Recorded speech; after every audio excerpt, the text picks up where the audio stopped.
أعوذ بالله من الشيطان الرجيم. بسم الله الرحمن الرحيم. الذي خلقني فهو يهدين والذي هو يطعمني ويسقين وإذا مرضت فهو يشفين والذي يميتني ثم يحيين والذي أطمع أن يغفر لي خطيئتي يوم الدين رب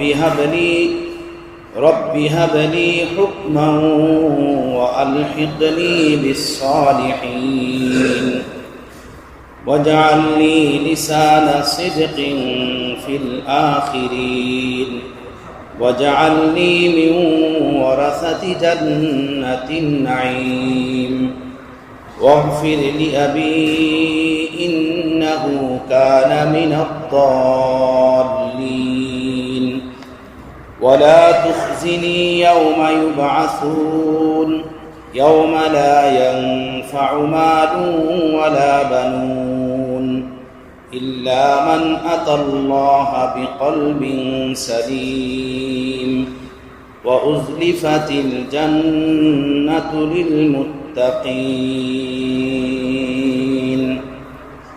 صدق الله العلي العظيم. আমার মুসলিয়ানে কেরাম, কোরআন তো হলো তেলাওয়াতের জন্য এবং আমলের জন্য। কোরআনে পাক হলো জমিনের একমাত্র ওই কিতাব যেটা তেলাওয়াতের দ্বারা সওয়াব হয়, নেকি হয়, পড়ার দ্বারা সওয়াব হয়, নেকি হয়, পড়ানোর দ্বারাও সওয়াব হয়, নেকি হয়, শুনলেও সওয়াব হয়, শুনাইলেও সওয়াব হয়। হাদিস শরীফে আছে রাসূল পাক সাল্লাল্লাহু তাআলা আলাইহি ওয়াসাল্লাম একবার নিজের হুজরা মোবারক থেকে বের হলেন, বের হয়ে মসজিদের ভিতরে গেলেন, গিয়ে দেখলেন হযরত উবাই রাদিয়াল্লাহু তাআলা আনহু মসজিদের ভিতরে বসা কোরআনে পাকের তেলাওয়াত করতেছে। আল্লাহর নবী তার কাছে গিয়ে বললেন যে তুমি আমাকে কোরআনে পাকের তেলাওয়াত শোনাও। তো হযরত আবু আইয়ুব আনসারী রাদিয়াল্লাহু তাআলা আনহু উনি বললেন, ইয়া রাসূলুল্লাহ, আপনার উপরে কোরআনে পাক অবতীর্ণ হয়েছে আর আমি আপনাকে কোরআনে পাকের তেলাওয়াত শোনাবো। আল্লাহ নবী সাল্লাল্লাহু আলাইহি সাল্লাম বললেন যে ঠিক আছে, কিন্তু অন্যের জবান থেকে কোরআনে পাক শুনতে আমার কাছে খুব ভালো লাগে, তুমি একটু আমাকে শোনাও। তো হযরত আবু আইয়ুব আনসারী রাদিয়াল্লাহু তাআলা আনহু ইতস্তত করতেছিলেন যে আল্লাহ নবীকে উনি কোরআন শোনাবেন কিভাবে। তখন তাকে সান্ত্বনা দেওয়ার জন্য আল্লাহ নবী বললেন যে ভাই, তোমার জবান থেকে আল্লাহ আমাকে কোরআন শুনতে বলছেন। আমাকে আল্লাহ বলছেন, হে রাসূল, আপনি আবু আইয়ুব আনসারী মসজিদে বসা, তার জবান থেকে গিয়ে আপনি কোরআন শুনেন। তো দেখেন আসে কেমন। আবু আইয়ুব আনসারী রাদিয়াল্লাহু তাআলা আনহু সুযোগ পেয়ে বলেন, ইয়া রাসূলুল্লাহ, আল্লাহু সাম্মানি, কি আল্লাহ আমার নাম নিয়ে বলছে? আল্লাহ আমার নাম নিয়ে বলছে যে আবু আইয়ুব আনসারীর জবান থেকে কোরআন শুনেন? তো আল্লাহ নবী বলেন, হ্যাঁ, আল্লাহু সাম্মাকা, আবু আইয়ুব, আল্লাহ তোমার নাম নিয়ে বলছে। হে নবী, মসজিদে যান, গিয়ে দেখেন আপনার সাহাবী আবু আইয়ুব আনসারী বসা, আপনি তার জবান থেকে কোরআন শুনেন। সুবহানাল্লাহ। এই কোরআন শুনলেও মজা, পড়লেও মজা, দেখলেও মজা, পড়াইলেও মজা, এটা ধরলেও মজা, চুমু দিলেও মজা, এর ভিতরে সবই সব নূরই নূর। সুবহানাল্লাহ। নূরের মহা সমুদ্র। এই দুনিয়াতে ওয়াহিদ এক কিতাব আল্লাহ তাআলা অবতীর্ণ করছেন যার হাফেজ দুনিয়াতে আছে। এছাড়া কোনো কিতাবই জমিনে নাই যার কোনো হাফেজ দুনিয়াতে পাওয়া যাবে না। একটা ছোট্ট বাবু ছোট্টবেলাতে কোরআন শরীফ মুখস্থ করে, ইয়াদ করে, সে ৮০-৯০ বছর বয়স হয়ে যায়, ততদিন পর্যন্ত কোরআন তার সিনেই থাকে। অথচ আমরা প্রাইমারি লেভেলে পড়ি, হাই স্কুলে পড়ি, কত কবিতা ইয়াদ করি, কত কিছু পড়ি, কিছুই মনে থাকে না। 2 মাস 6 মাস পরে পরীক্ষা গেলে ওইটাও চলে যায়, তাই না? কিছুই স্মরণ থাকে না। কিন্তু ছোট্ট ছোট বাবুরা একবার তার অন্তরাত্মার ভিতরে যখন কোরআন ঢুকে যায়, এই কোরআন আর মরতে দম তাক তার অন্তর থেকে বের হয়। সুবহানাল্লাহ, সুবহানাল্লাহিল আযীম। তবে আজকে যে সূরাটি আমি আপনাদের সামনে তেলাওয়াত করছি, এই সূরার নাম হলো সূরাতুশ শুআরা। সূরাতুশ শুআরা এই সূরাটা কোরআনে পাকের 19তম পারা। এটা কোরআনের সিরিয়াল অনুযায়ী 26তম সূরা। আর কোরআনের 104খানা যে সূরা আছে, এই অবতীর্ণের দিক থেকে এটা 47তম সূরা। বুঝাইতে পারলাম আমি কথা? কোরআনের তরতিব অনুযায়ী এটা 26তম সূরা। আর কোরআন যে আকাশ থেকে জমিনে অবতীর্ণ হয়েছে, অবতীর্ণের দিক থেকে এটা হলো 47তম সূরা। এই সূরার ভিতরে 227খানা আয়াত আছে। আর এই সূরার ভিতরে 11টা রুকু আছে। কয়টা রুকু? 11টা রুকু, 227খানা আয়াত। এই সূরার মৌলিক বিষয় হলো 5টা।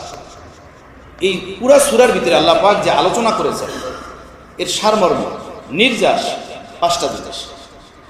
1 নম্বর হলো তাওহীদে বারি তাআলা, আল্লাহ পাকের ওয়াহদানিয়াতের কথা আল্লাহ এই সূরার ভিতরে বর্ণনা করেছেন। 2 নম্বর রিসালাত, নবীর রিসালাত নিয়ে, নবুয়ত নিয়ে আল্লাহ তাআলা আলোচনা করেছেন। 3 নম্বর হলো কোরআন, আল্লাহ পাকের এটা কিতাব। এটা শুধু আমাদের নবীকেই দেন নাই, এমন কিতাব পূর্ববর্তী উম্মতকেও, উম্মতের নবীদেরকেও দান করছেন, সেই বিষয় নিয়ে আলোচনা করছেন।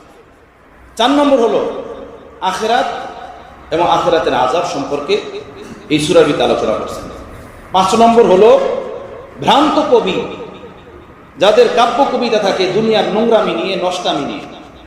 ভ্রান্ত কবি যারা কবিতা লেখে লায়লা নিয়ে, মজনু নিয়ে, গাছ নিয়ে আর মাছ নিয়ে, যত দুনিয়ার নোংরামি বলা কবি আছে, তাদের ভ্রান্ত মতবাদ নিয়ে আল্লাহ তাআলা এই সূরার ভিতরে আলোচনা করছেন।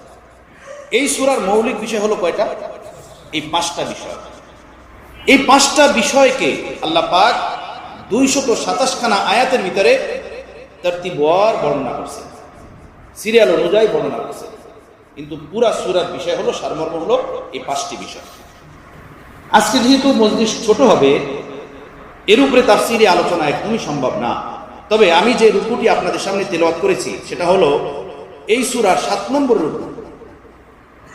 7 নম্বর রুকু থেকে আমি 79 নম্বর আয়াত থেকে 90 নম্বর আয়াত পর্যন্ত তেলাওয়াত করেছি আপনাদের সামনে।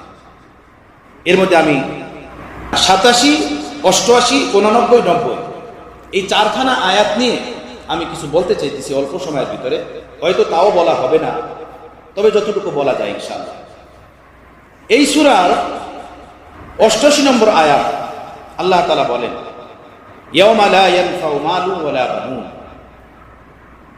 কিয়ামত দিবসে কোনো ব্যক্তির জন্য তার মাল এবং তার সন্তান সন্ততি কোনো কাজে আসবে না। কিয়ামতের দিন তার মাল এবং তার সন্তান কোনো কাজে আসবে না। কাজে আসবে কি? ইল্লা মান আতাল্লাহ বিকলবিন সালিম, যে ব্যক্তি আল্লাহর নিকটে কলবে সালিম নিয়ে হাজির হবে, এই কলবে সালিম এটা আল্লাহর নিকটে কাজে আসবে। কলবে সালিম মানে সুস্থ হৃদয়, সুস্থ অন্তর, এটা আল্লাহ তাআলার নিকটে কাজে আসবে। এছাড়া অন্য কিছু আল্লাহর দরবারে কাজে আসবে না। এই আয়াতের 2টা অর্থ। একটা অর্থ হলো এই যে কিয়ামতের দিন ছেলে সন্তান, স্ত্রী পুত্র, আপনজন কোনোই কাজে আসবে না, এই একটা অর্থ। এই আয়াতের দ্বিতীয় আরেকটা অর্থ হলো এই যে যারা কলবে সালিম নিয়ে হাজির হবে না আল্লাহর দরবারে, সুস্থ হৃদয় নিয়ে যারা আল্লাহর দরবারে হাজির হবে না, তাদের জন্য তাদের মাল এবং তাদের সন্তানাদি কোনো কাজে আসবে না। বিপরীতে যে মানুষগুলো আল্লাহর দরবারে হাজির হবে একটা সুস্থ হৃদয় নিয়ে, সুস্থ অন্তর নিয়ে, কলবে সালিম নিয়ে, তাদের জন্য আল্লাহর দরবারেও তাদের মাল এবং তাদের সন্তানাদি এটা কাজে আসবে। সুবহানাল্লাহ বিহামদিহি, সুবহানাল্লাহ রাজি। কলবে সালিম কাকে বলে? কলবে সালিম কাকে বলে? সালিম শব্দের অর্থ হলো নিরাপদ, মুক্ত, খালি। কলবে সালিম ওই অন্তর যেটা নিরাপদ, যেটা মুক্ত। নিরাপদ, খালি, মুক্ত মানে কি? আমার ভাই কোরআনে পাকের তর্জমা নিজের বিবেক বুদ্ধির দ্বারা করা যায় না। কোরআনের তর্জমা করতে হয় প্রিয় রসুলের হাদিসের দ্বারা। প্রিয় রসুলের হাদিস যদি কেউ না জানে তাহলে সে কোরআনে পাকের তর্জমা করতে পারবে না। সে নিজের খেয়ালের তর্জমা করবে, নিজের চিন্তা চেতনার তর্জমা করবে, ওই তর্জমা করতে পারবে না যেটা প্রিয় রসুল করেছেন, সাহাবায়ে কেরাম করেছেন, ওলামা মাশায়েখ করেছেন। তো কলবে সালিম কাকে বলে? সুস্থ হৃদয়, খালি হৃদয়, মুক্ত হৃদয় কে বলে কলবে সালিম। কিসের থেকে সুস্থ, কিসের থেকে খালি? এখন এটা বুঝতে হলে আমাদের তাফসীরের কিতাবে যেতে হবে। যত বড় বড় তাফসীর আছে এর ভিতরে একটা তাফসীরের কিতাব হলো তাফসীরে রুহুল মানি, আল্লামা সৈয়দ শিহাবুদ্দিন আলুসি বাগদাদি রহমতুল্লাহ আলাইহির লেখা কিতাব। উনি হানাফি মাযহাবের বড় মুফাসসির। ওনার তাফসীরের নাম হলো তাফসীরে রুহুল মানি। রুহ তো রুহ, আত্মাকে বলে, মানি শব্দের অর্থকে বলে। উনি এই তাফসীরের নাম রাখছেন তাফসীরে রুহুল মানি এই জন্য যে উনি বলেন আমি কোরআনের আত্মা বর্ণনা করার চেষ্টা করেছি। আমার তাফসীরে কোরআনের শাব্দিক অর্থ বুঝাইতে চাই না, কোরআন কি বুঝাইতে চায়, কোরআনের মর্ম কি, আমি কোরআনের মর্মটাও তুলে ধরছি। এই তাফসীর রুহুল মানির ভিতরে কলবে সালিমের কিছু ব্যাখ্যা করছে। কলবে সালিম কাকে বলে? এক নম্বর ব্যাখ্যা, হুয়া সালিম আনিশ শিরকি ওয়াল কুফরি। ওই অন্তর যে অন্তর শিরিক থেকে, কুফর থেকে মুক্ত, যে অন্তরের ভিতরে শিরিক নাই, কুফর নাই, সে অন্তর হলো কলবে সালিম। যার অন্তরের ভিতরে কুফর নাই, শিরিক নাই। দুই নম্বর, হুয়া সালিম আনিল জাহলি। ওই অন্তর কলবে সালিম যে অন্তরটা জাহাল অর্থাৎ মূর্খতা থেকে মুক্ত, তার অন্তরে মূর্খতা নাই। মূর্খতার এক অর্থ হলো লেখাপড়া করে নাই, লেখাপড়া বোঝে না। মূর্খতার আর একটা অর্থ হলো যে ভালো মন্দ বোঝার হিতাহিত জ্ঞান তার ভিতরে নাই, ভালো মন্দ কিছুই বোঝে না। কথা বুঝতেছেন? একেও মূর্খ বলা, বুঝাইলেও বোঝার চেষ্টা করে না, মানাইলেও মানার চেষ্টা করে না। এটা একটা জাহেল, এটা মূর্খ। তো দুই নম্বর কলবে সালিম ওই অন্তর, ওই কলব, হুয়া সালিম আনিল জাহাল, যেটা নিরাপদ জাহালাত থেকে, মূর্খতা থেকে, যে অন্তরের ভিতরে মূর্খতা নাই। দুই নম্বর।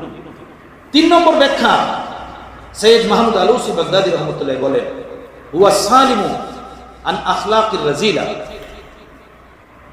অসৎ চরিত্র থেকে যার অন্তর পাক, যার অন্তরের ভিতরে অসৎ চরিত্র নাই। আমার বন্ধুগণ, আমরা বলি একটা মানুষ ভালো, তো ভালো মানুষটার কি হাত 10টা, চক্ষু 10টা, পাও 10টা? ওই দুইটা চক্ষু বিশিষ্ট মানুষ, দুইটা হাত, দুইটা পাও বিশিষ্ট মানুষ, সে ভালো। আর একটা মানুষ সম্পর্কে বলি যে একটা নষ্ট মানুষ, আর একটা বাজে মানুষ, একটা অহংকারী মানুষ, একটা হিংসুক মানুষ, বলি কি বলি না? তো যে মানুষটা বাজে, যে মানুষটা হিংসুক, যে মানুষটা অহংকারী, তার কি হাত পাও বেশি নাকি? চক্ষু তার 5টা এই জন্য না, চক্ষু তার একটা কম, সে এক চোখে দেখে এই জন্য সে হিংসুক, অথবা এক পায়ে হাঁটে এই জন্য সে অহংকারী। এরকম একটা মানুষ যে ভালো, সে ভালো দিকটাও হলো তার অন্তরের দিক দিয়ে বিবেচনা করে যে তার অন্তরটা ভালো। যেহেতু তার অন্তর ভালো, তো তার কর্ম ভালো, তার হৃদয় ভালো, কর্ম ভালো। এজন্য বলি লোকটা ভালো, তার হৃদয়টা যেহেতু ভালো, অন্তরটা যেহেতু সুন্দর, তার হাত পায়ের কর্ম সুন্দর, চোখের দেখা সুন্দর, জবানের বলা সুন্দর, মনের চিন্তা সুন্দর, অন্তরের ভাবনা সুন্দর। যার এই জিনিসটা সুন্দর, সেটা বলছেন কে? প্রিয় রাসূল সাল্লাল্লাহু আলাইহি ওয়াসাল্লাম, আলা ইন্না ফিল জাসাদি মুযগা ইযা সালুহাত সালুহাল জাসাদু কুল্লু ওয়া ইযা ফাসাদাত ফাসাদাল জাসাদু কুল্লু আলা ওয়া হিয়াল কলব। সাইয়্যিদুল মুরসালিন, খাতামুন নবীয়্যিন, নবী সাদিকুল মাসদুক মুহাম্মদ আরবি সাল্লাল্লাহু আলাইহি ওয়াসাল্লাম বলেন, কান খুলে শোনো। অনেক উলামায়ে কেরাম আলা শব্দের তরজমা করছেন যে এটা অ্যাম্বুলেন্সের হরেন, ফায়ার সার্ভিসের গাড়ির হরেন, মানে সব সাবধান, জায়গা দাও, জায়গা দাও। তো কোরআনে যেখানে আলা শব্দ ব্যবহার হয়েছে এটা সতর্ক, ভালো মতো শোনো। হাদিসে পাকের ভিতরে আল্লাহ নবী যেখানে আলা শব্দ ব্যবহার করে কোনো হিদায়েতের বাণী শুনিয়েছেন সেটা সতর্ক, ভালো মতো শোনো, গভীরভাবে শোনো, উড়াদুরা শোনো না, ব্যাখ্যার হয়ে শোনো না। আমার বন্ধুগণ, তো আল্লাহ নবী বলেন আলা, ভালো মতো শোনো, গৌর করে শোনো, ফিকির করে শোনো। ইন্না ফিল জাসাদি মুযগা, মানব দেহে একটি গোস্তের টুকরা আছে, মানব দেহে একটি গোস্তের টুকরা আছে। ইদা সলুহাত সলুহাল জাসাদু কুল্লু, ওই গোস্তের টুকরা যদি সুন্দর হয়, গোস্তের টুকরাটা যদি ভালো হয়, সলুহাল জাসাদু কুল্লু, তো পুরাটা মানব দেহ সুন্দর, পুরাটা মানব দেহ ভালো। ওয়াইদা ফাসাদাত ফাসাদাল জাসাদু কুল্লু, আর যদি ওই গোস্তের টুকরাটা নষ্ট হয়, খারাপ হয়, বরবাদ হয়, তো পুরাটা মানব দেহ নষ্ট, পুরাটা মানব দেহ রোগাগ্রস্ত, পুরাটা মানব দেহই ক্ষতিগ্রস্ত। এটা বলার পরে আল্লাহ নবী বলেন শোনো, আলা ওয়াহিয়াল কলব, আবার আলা শব্দ ব্যবহার করে বললেন শোনো, গভীরভাবে শোনো, মনোযোগ দিয়ে শোনো, কান খোলে শোনো, গাফলাত অলসতার তুলা কান থেকে বের করে শোনো, মনের কানে শোনো, হৃদয়ের কানে শোনো, কান লাগিয়ে শোনো। ওয়াহিয়াল কলব, সেটা হলো অন্তর, আত্মা, অন্তর, মানুষের অন্তর, আত্মা। এই অন্তর যদি মানুষের ভালো হয় তো পুরাটা মানুষ ভালো, অন্তর যদি মানুষের নষ্ট হয় তো পুরাটা মানুষই নষ্ট। অন্তর যদি ভালো তো পুরা মানুষ ভালো, অন্তর খারাপ তো পুরা মানুষ। যারা নষ্ট মানুষ তারা অন্তরের দিক থেকেই নষ্ট। একই মানুষ দুই হাত পা বিশিষ্ট, সে মদের আসরে, ক্লাবে, গানের আসরে, আর একজন মানুষ ওই দুই হাত পা বিশিষ্ট, সে মসজিদের কাতারে সিজদারত হয়ে আল্লাহর দুয়ারে হাত উঠে সে কাঁদবে, তাই না? বলেন, একই মানুষ, ব্যবধান কিসের? শুধু অন্তরের, হৃদয়ে। আল্লাহ তাআলা এখানে এই কথাই বলতেছেন যে সব মানুষ মরণশীল, সকলকে কবরে যেতে হবে, সকলকে পরপারে পাড়ি জমাতে হবে। অতএব শোনো, ওখানে তোমার সাথে কেহ যাবে না, কেহ থাকবে না, এটা স্পষ্ট। ওখানে কাজে আসবে কি? কি নিয়ে যাবে? ওখানে উপকারে আসবে কি? লা ইয়ানফাউ মালুন ওয়ালা বানুন, তোমার মাল এবং তোমার বানুন, তোমার সন্তানাদি, তোমার ছেলে, তোমার সন্তানাদি, এ কোনো কাজে আসবে না। বানুন ছেলেদেরকে বলে, বানাত মেয়েদেরকে বলে। বানুন সাধারণত মানুষের জীবনে ছেলেরাই কাজে আসে, মেয়েদেরকে বিবাহ দিয়ে দেওয়া হয়, মেয়েরা শ্বশুর বাড়িতে চলে যায়, বাবার বিপদে আপদে মেয়েরাই দৌড়াই আসে, সামনে আসে, তাই না? কোনো মুসিবত হলে বাবা ছেলেদেরকে ডাক দেন যে না, নাম তোরা, নাম, তাই না? বলেন তো আল্লাহ বলতেছেন লা ইয়ানফাউ মালু ওয়ালা বানুন, এই ছেলে কোনো কাজে আসবে না, এই তোমার অট্টালিকা কোনো কাজে আসবে না, এই ব্যাংক ব্যালেন্স কোনো কাজে আসবে না। আসবে কি? আমি বলে দিলাম, পারচা আউট, পারচা আউট। ফের না কেহনা খবর না থি, ফের বলিও না জানতাম না। দোকানদারি আমাকে খেয়ে ফেলছে, সমাজপতি আমাকে খেয়ে ফেলছে, দুনিয়ার চিন্তা চেতনা খেয়ে ফেলছে, বিল্ডিং আর টাকা পয়সার ফিকির আমাকে খেয়ে ফেলছে। আমি প্রশ্ন বলে দিছি, উত্তরও তোমাদেরকে বলে দিছি। এমন মহান মালিক এই দুনিয়াতে কাউকে পাওয়া যাবে না। কোনো ভার্সিটি এমন নাই, কোনো স্কুল কলেজ মাদ্রাসা এমন নাই যেখানে প্রশ্নের সাথে সাথে উত্তরও আউট করে দেওয়া হয়। আল্লাহ প্রশ্ন করেছেন এবং তার উত্তরও আউট করে দিয়েছেন। আল্লাহ বলছেন কিছুই কাজে আসবে না। শোনো, ভালো মতো শোনো, কিছু কাজে আসবে না। এটি আমার প্রশ্ন। কাজে আসবে কি? ইল্লা মান আতাল্লাহ বিকলবিন সালিম, যদি তুমি সুন্দর একটা হৃদয় নিয়ে আমার কাছে হাজির হতে পারো, সেইটা কাজে আসবে।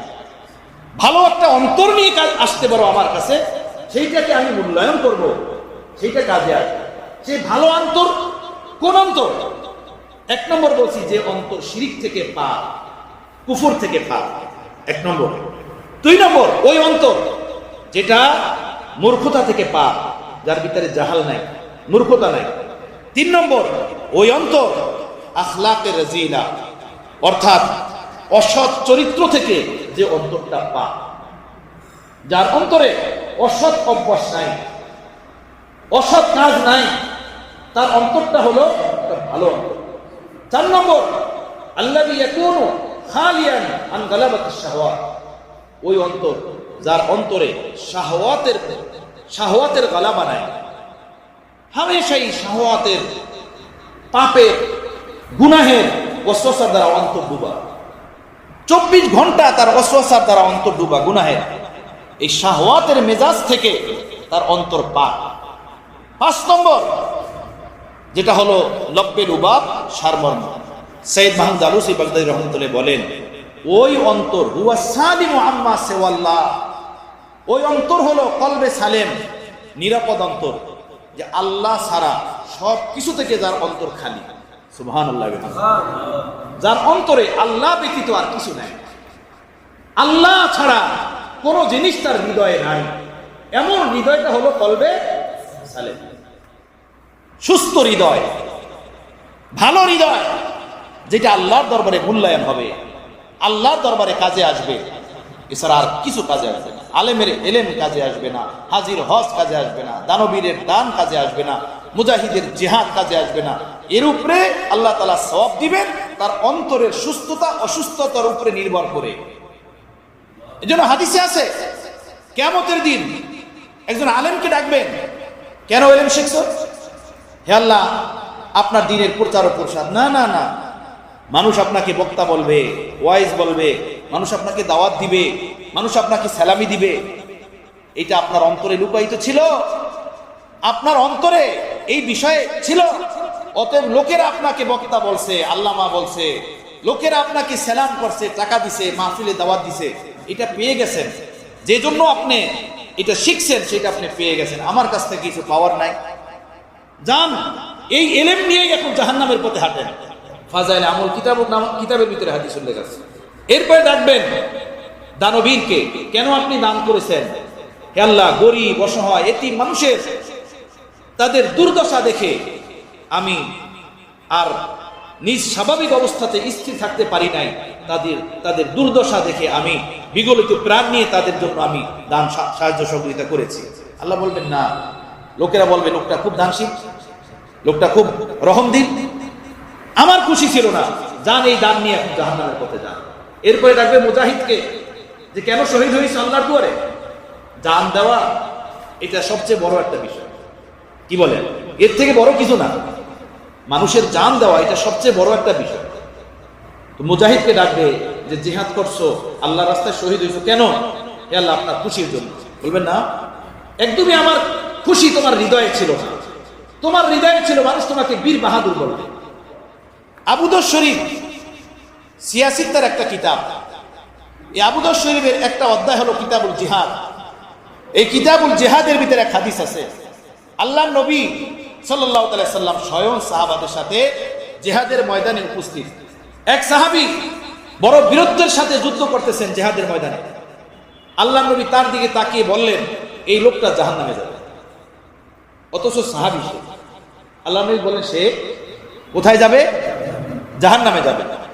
আল্লাহর নবীর পাশে যে সাহাবী দাঁড়ানো ছিলেন, উনি যখন এই কথা শুনলেন, উনি ভাবলেন যে কি বিষয়, আমাদের সাহাবী, আমাদের সাথী, আমাদের পক্ষ নিয়ে কাফেরদের বিপক্ষে যুদ্ধ করে, সে তার কথা আল্লাহর নবী কেন বললেন জাহান্নামে যাবে?